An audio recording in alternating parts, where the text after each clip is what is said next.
ఆంధ్రాలో రాజకీయం అనేటువంటిది ఏ స్థాయికి దిగజారిందంటే మీడియాతో సహా అన్నీ దిగజారిపోయేసి ప్రతి వార్తని వక్రీకరించడం, ప్రతి వ్యవస్థని రెచ్చగొట్టేటటువంటి కార్యక్రమం నడుస్తుంది వీళ్ళ రాజకీయాల కోసం.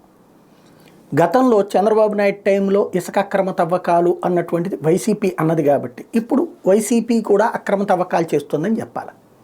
ఇదే పాయింట్. చేయట్లేదా? ఖచ్చితంగా చేస్తున్నారు. ఏంటో తెలుసా అక్రమము అంటే, ప్రభుత్వానికి డబ్బులు వస్తున్నాయి ఇప్పుడు, కానీ ఇప్పుడు అక్రమం ఏంటంటే బడా బడా మిషన్లతో తవ్వుతున్నారు. ఇది అక్రమం. ఎన్జీటీ నిబంధనలకి అది విరుద్ధం. ఎన్జీటీ అంటే పర్యావరణానికి సంబంధించినటువంటి వ్యవస్థలు చూసేటువంటి దాని ప్రకారం విరుద్ధం. దానికి విరుద్ధంగా అక్రమం, దాని విరుద్ధం అంటేనే అక్రమ తవ్వకం అంటుంది అది. బట్ మిషనరీతో చేయడాన్ని ఎన్జీటీ ఒప్పుకోదు. అంటే మన ప్రొక్లైనర్లతో లేకపోతే భారీ ఈ మన సముద్రంలో ఇసుకని తోడడానికి వాడేటటువంటి గ్రెడ్జింగ్ చేసే మిషనరీతో తవ్వకూడదు ఇసుక. అది రూలు. కానీ వాటితోనే తవ్వుతారు కాంట్రాక్టర్లు. ఎందుకని అంటే, ఒక కూలీతో కనుక మనం పని చేపిస్తే రోజుకి ఒక 5 ట్రాక్టర్లు 5గురు కూలీలు కలిపి లోడ్ చేయగలుగుతారు. 4 నుంచి 5 అంతే. అదే లారీలకు వచ్చేటప్పటికి అంతే పరిస్థితి ఉంటుంది. అది 10 మంది కూలీలు కష్టపడితే ఒక 5 లారీలు చేయగలుగుతారు. ఇంకా అసలు ఇసుక ఎప్పుడు బిజినెస్ నడుస్తుంది, ఎప్పుడు కట్టుకోవాలి బిల్డింగ్లు. ఇంకొకటి వేగం కావాలి వాళ్ళ రోజు జనానికి. కాబట్టి అక్కడ కూలీలు అంతమంది దొరుకుతున్నారు. ఇప్పుడు అసలు కూలీలే దొరకట్లా. భవన నిర్మాణానికే దొరకనప్పుడు ఇసుక తవ్వడానికి ఇప్పుడు కూలీలు ఎవడున్నాడు? ఇదివరకటి రోజుల్లో ఏ ఉపాధి హామీ పథకం కిందనోనన్నా పెట్టుకోవచ్చు. ఇవాళ కూలీనే దొరకట్లా. కాబట్టి మిషనరీ వాడుతున్నారు. ఆ మిషనరీ వాడటం తప్పు అంటుంది ఎన్జీటీ. అది అక్రమము అంటుంది. దాన్నే ఇప్పుడు హైలైట్ చేస్తారు. Simple logic. ఇక్కడ మనం ఈ మాట చెప్పగానే జగన్మోహన్ రెడ్డి సూట్ కేసులు పట్టుకొచ్చేస్తాడనేటువంటి మూర్ఖులు ఉంటారు. కానీ నిజం మాట్లాడడానికి ఎవడో ఒకడు వాగాలి కదా. అసలు పాయింట్ ఏంటి? చంద్రబాబు హయాంలో ఉచితం అన్నారు. ఉచితం అన్న పేరుతో తవ్వేసుకున్నారు అందరూ. ఏం చేశారు? అవన్నీ అమ్మారు. డబ్బులకే కదా. ఎవడన్నా తక్కువకి అమ్మారా?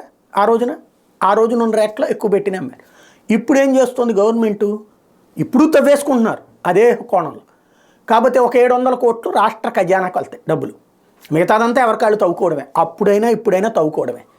నీతులు మాత్రం అప్పుడు సాక్షిలో రాస్తారు, ఇప్పుడు ఈనాడు జ్యోతిలో రాస్తారు అంతే. నిజంగా కనుక వీళ్ళు రాసిన వార్తలు అయితే కనుక ఓ 10,000 రూపాయల ట్రాక్టర్ కూలీకి దీనికి అయిపోతుంది. మనకు అప్పుడు ట్రాక్టర్ ఇసుక 25,000కి తెచ్చుకోవాల్సి వస్తుంది. ఆ తర్వాత లారీకి వచ్చేటప్పటికి 2 లక్షల రూపాయలు ఖర్చు పెట్టాల్సి వస్తుంది.